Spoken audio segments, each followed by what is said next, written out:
ಇಲ್ಲ, ಔಷಧಿಯೂ ಇಲ್ಲ. 21 ದಿನಗಳಲ್ಲಿ ತೂಕ ಇಳಿಕೆ. ನಟ ಮಾಧವನ್ ಕೊಡು ಸಲಹೆ.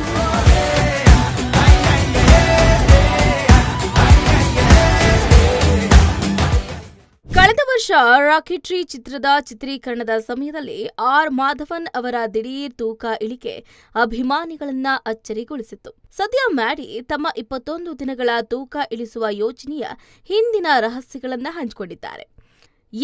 ದಿ ಮೋಸ್ಟ್ ಹ್ಯಾಂಡ್ಸಮ್ ಪರ್ಸನ್ ಅಂತಂದ್ರೆ ಅದು ನಟ ಮಾಧವನ್ ಅಂದ್ರೆ ತಪ್ಪಾಗ್ಲಿಕ್ಕಿಲ್ಲ. ನಟ ಮಾಧವನ್ ತಮ್ಮದೇ ಆದ ಅಭಿಮಾನಿ ಬಳಗವನ್ನ ಹೊಂದಿದ್ದಾರೆ. ಅವರ ಕ್ಯೂಟ್ ನಗು ಇಂದಿಗೂ ಅಭಿಮಾನಿಗಳನ್ನ ಸೆಳೀತಾ ಇದೆ. ಈ ಮಧ್ಯೆ ಕಳೆದ ವರ್ಷ ರಾಕೆಟ್ರಿ ಚಿತ್ರದ ಚಿತ್ರೀಕರಣದ ಸಮಯದಲ್ಲಿ ಮಾಧವನ್ ಅವರ ದಿಢೀರ್ ತೂಕ ಇಳಿಕೆ ಅಭಿಮಾನಿಗಳನ್ನ ಬೇರುವಂತೆ ಮಾಡಿತ್ತು. ಸದ್ಯ ಮ್ಯಾಡಿ ಇದೀಗ ಏನೇನೆಲ್ಲ ಟ್ರೈ ಮಾಡಿದ್ರು, 21 ದಿನಗಳಲ್ಲಿ ಹೇಗೆ ತೂಕವನ್ನ ಇಳಿಸಿದ್ರು ಅನ್ನುವಂಥ ರಹಸ್ಯವನ್ನ ಹಂಚಿಕೊಂಡಿದ್ದಾರೆ. ಮಾಧವನ್ ತೂಕ ಇಳಿಕೆ ಗುಟ್ಟು. ನಾನು ನನ್ನ ದೇಹಕ್ಕೆ ಯಾವುದು ಒಳ್ಳೆಯದೋ ಅದನ್ನ ಮಾತ್ರ ಸೇವಿಸ್ತೀನಿ.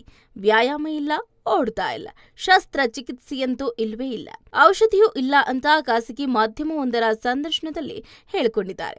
ಇನ್ನು ಸೋಷಿಯಲ್ ಮೀಡಿಯಾ ಎಕ್ಸ್ನಲ್ಲಿ ಅವರು ಕೇವಲ 21 ದಿನಗಳಲ್ಲಿ ತೀವ್ರವಾಗಿ ತೂಕ ಇಳಿಸಿಕೊಳ್ಳುವುದಕ್ಕೆ ಸಹಾಯ ಮಾಡಿದ ಆಹಾರ ಪದ್ಧತಿಯನ್ನು ಹಂಚಿಕೊಂಡಿದ್ದಾರೆ. ಮಾಧವನ್ ಡಯಟ್ ಏನು? ಮಧ್ಯಂತರ ಉಪವಾಸ, 45ರಿಂದ 60 ಬಾರಿ ಆಹಾರವನ್ನ ಅಗಿಯೋದು, ಕೊನೆಯ ಊಟ ಸಂಜೆ 6:45ಕ್ಕೆ ಅಂದ್ರೆ ಬೇಯಿಸಿದ ಆಹಾರ ಮಾತ್ರ, ಮಧ್ಯಾಹ್ನ 3 ಗಂಟೆಯ ನಂತರ ಕಚ್ಚಾ ಆಹಾರ ಇರುವುದಿಲ್ಲ, ಮುಂಜಾನೆ ದೀರ್ಘ ನಡಿಗೆ ಮತ್ತು ಮಲಗುವ 90 ನಿಮಿಷಗಳ ಸ್ಕ್ರೀನ್ ಸಮಯ ಇಲ್ಲದೆ ಮಾಡುವಂತಹ ಆಳವಾದ ನಿರ್ಧಾರ, ಸಾಕಷ್ಟು ನೀರು, ಹಸಿರು ತರಕಾರಿಗಳು ಮತ್ತು ಆರೋಗ್ಯಕರ ಆಹಾರ ಸೇವಿಸಿದ್ದಾಗಿ ಅವರು ಬರ್ಕೊಂಡಿದ್ದಾರೆ. ತೂಕ ಇಳಿಕೆಗೆ ಮಧ್ಯಂತರ ಉಪವಾಸ ಹೇಗೆ ಸಹಾಯ ಮಾಡಿತು? ಮಧ್ಯಂತರ ಉಪವಾಸವು ಹಲವಾರು ಸಂಭಾವ್ಯ ಆರೋಗ್ಯ ಪ್ರಯೋಜನಗಳನ್ನು ಹೊಂದಿದೆ ಅಂತ ಬೆಂಗಳೂರಿನ ಸಿಜಿ ರಸ್ತೆಯಲ್ಲಿರುವ ಪೋರ್ಟಿಸ್ ಆಸ್ಪತ್ರೆಯ ಮುಖ್ಯ ಆಹಾರ ತಜ್ಞೆ ರಿಂಕೇಕುಮಾರಿ ಹೇಳಿದ್ದಾರೆ. ಮಧ್ಯಂತರ ಉಪವಾಸವು ಇನ್ಸುಲಿನ್ ಸಂವೇದನೆ, ತೂಕ ನಿರ್ವಹಣೆ ಮತ್ತು ಹೃದಯ ರಕ್ತನಾಳದ ಆರೋಗ್ಯವನ್ನ ಸುಧಾರಿಸುತ್ತೆ ಅಂತ ಸಂಶೋಧನೆಗಳು ಸೂಚಿಸುತ್ತೆ. ಈ ರೀತಿ ತಿನ್ನುವ ಮಾದರಿ ಚಾಯ ಅಪಚಾಯನ್ನ ಹೆಚ್ಚಿಸುತ್ತೆ ಮತ್ತು ಕೊಬ್ಬು ಕರಗುವಿಕೆಯನ್ನ ಹೆಚ್ಚಿಸುತ್ತೆ. ಇದು ಒಟ್ಟಾರೆ ಕ್ಯಾಲೋರಿ ಸೇವೆಯನ್ನ ಕಡಿಮೆ ಮಾಡುತ್ತೆ, ಹಾಗೆ ಮಾನಸಿಕ ಸ್ಪಷ್ಟತೆಯನ್ನ ಸುಧಾರಿಸುತ್ತೆ ಅಂತ ರಿಂಕೇಕುಮಾರಿ ಹೇಳ್ತಾರೆ. ಅದ್ಯಾಗೋ ತಿನ್ನುವ ಸಮಯವು ಚಾಯ ಅಪಚಾಯ ಮತ್ತು ಹಾರ್ಮೋನ್ಗಳ ಪ್ರಕ್ರಿಯೆಗಳ ಮೇಲೆ ಪ್ರಭಾವ ಬೀರುತ್ತೆ, ಆದರೆ ಪೋಷಕಾಂಶಗಳ ಗುಣಮಟ್ಟವು ನಿರ್ಣಾಯಕವಾಗಿದೆ ಅಂತ ರಿಂಕೇಕುಮಾರಿ ಹೇಳ್ತಾರೆ.